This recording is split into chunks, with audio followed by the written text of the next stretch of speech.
કરી રજૂઆત। કચ્છના ઐતિહાસિક ગામે પ્રવાસન સ્થળનો હેરિટેજ તરીકે વિકાસ કરવા રજૂઆત।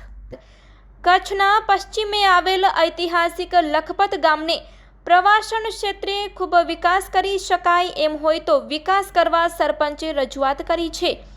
લખપત ગ્રામ પંચાયતના સરપંચ સુગરાબાનુ શરીફ ખલીફાએ કલેક્ટર કચ્છને મળી લખપત ગામે રણોત્સવની જેમ હેરિટેજ ઉત્સવ યોજવા માંગ કરી છે।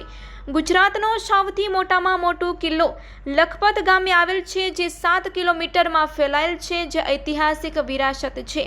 લખપત ગામે અનેકાનેક ઐતિહાસિક વિરાસત આવેલ છે। કચ્છના ઉત્તરે આવેલ રણ ઉત્સવ એ મીઠાનું રણ છે, જેની કચ્છ નહીં દેખા તો કુછ નહીં દેખા એડનું રાષ્ટ્રીય સ્તરે પ્રસારણ થતાં અહીં ખૂબ વિકાસ થયો। એવી જ રીતે લખપત ગામનો એડ દ્વારા પ્રમોશન કરવામાં આવે તો અહીંના પ્રવાસનનો ખૂબ વિકાસ થાય।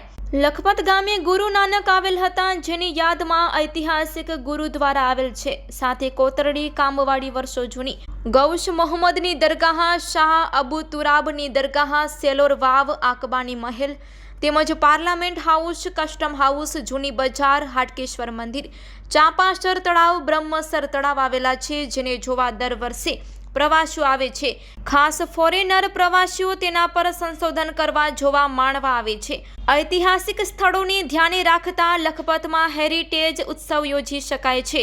રણોત્સવની જેમ અહીંના સ્થળોનો સોશિયલ મીડિયા તેમજ નેશનલ ચેનલો પર કચ્છ વહીવટી તંત્ર, ગુજરાત ટુરિઝમ દ્વારા વિકાસ કરવામાં આવે તો લખપત હેરિટેજ ઉત્સવથી ગામને તેમજ કચ્છને ખૂબ ફાયદો થશે અને રોજગારી ઊભી થશે। રણોત્સવની જેમ હેરિટેજ ઉત્સવ યોજવા લખપતના સરપંચે રજૂઆત કરી હતી। રજૂઆત વખતે તેમની સાથે રાજ્ય કક્ષાના ટુરિઝમ એવોર્ડ વિજેતા લખપતના પીઢ લેખક Osman Notiyar, wild life photographer guide Liyakat Ali Notiyar સાથે રહ્યા હતા। Report by Adam Notiyar, Kutch care TV news bureau chief, Lakhpat taluka.